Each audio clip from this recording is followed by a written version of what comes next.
आपके साथ एक रिमाइंडर शेयर कर रहे हैं जीएसटी का।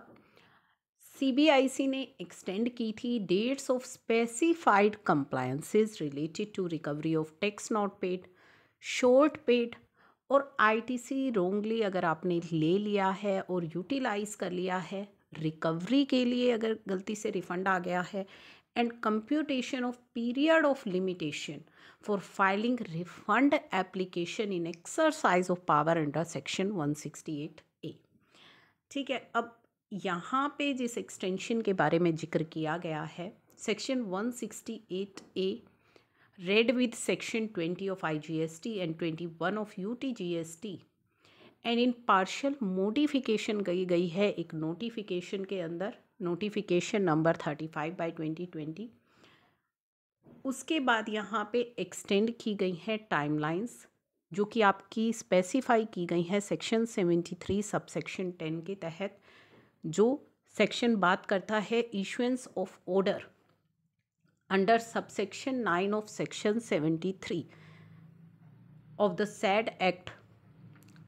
सेक्शन 73 जो बात करता है रिकवरी की जाएगी टैक्स की जो पे नहीं किया गया,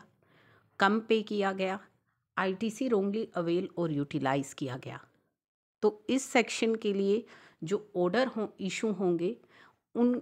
ऑर्डर्स को इशू करने के लिए यहाँ पे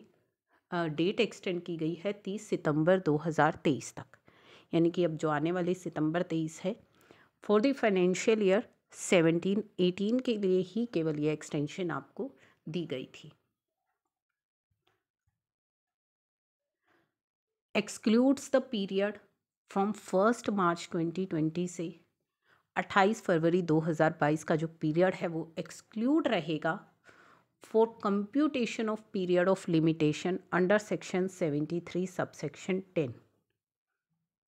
for issuance of order under subsection 9 of section 73 for recovery of erroneous refund. तो रिकवरी के लिए ये जो पीरियड है 1 मार्च 20 से 28 फरवरी तक 22 तक का एक्सक्लूड रहेगा, और यही पीरियड 1 मार्च 20 से 28 फरवरी 22 तक का एक्सक्लूड रहेगा for computation of period of limitation for filing refund application. तो ये जो है इशू की गई थी, इसमें से आपके लिए काफ़ी इम्पोर्टेंट है ये जानना